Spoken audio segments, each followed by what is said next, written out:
Even in a moment of grief, there is a deep sense of gratitude for a life defined by duty, alongside the weight of responsibility that follows. While the monarchy presents a public image of ceremony and tradition, its real power has always existed behind closed doors. On March 7, 2026, one of those private moments reshaped everything. King Charles III did not abdicate, but through a quiet and highly confidential decision, he transferred real authority to Prince William.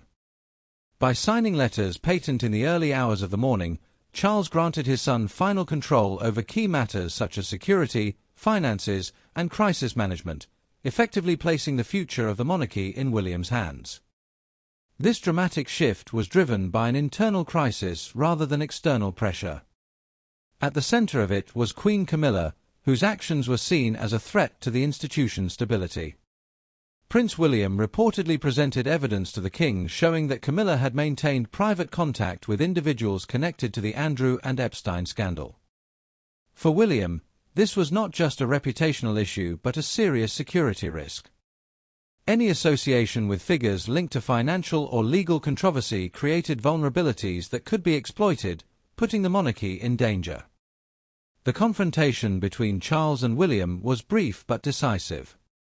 Already weakened by ongoing health challenges, the king reviewed the evidence and made a critical choice. By signing the letters patent, he handed William unprecedented authority, more than any modern heir has ever held while the monarch still reigns. This was not a symbolic gesture, it was a complete restructuring of the monarchy's internal power.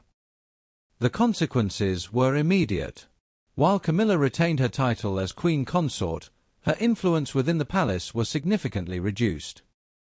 Her long-standing role as a key advisor and gatekeeper to the king was effectively removed.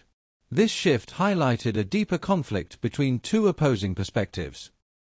Camilla's approach was rooted in personal loyalty, particularly her decades-long friendship with Sarah Ferguson. In her view, abandoning such relationships for the sake of public image was a betrayal of personal integrity. William, however, prioritized institutional survival. He believed the monarchy could no longer afford the risks tied to personal connections that carried potential scandal.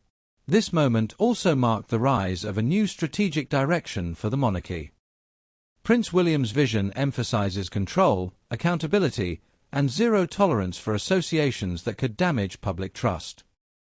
Supporting this transformation is Catherine, Princess of Wales, who has reportedly played a key role in ensuring the legal and financial strength of this transition. Her focus is on protecting the institution for the next generation, particularly for Prince George. By the end of that day, the monarchy had entered a new era. Charles remains the public face of the crown, but the real decision-making power now rests with William. This quiet transfer of authority signals a shift toward a more controlled and modern institution, one that may determine whether the monarchy can survive the challenges of the future.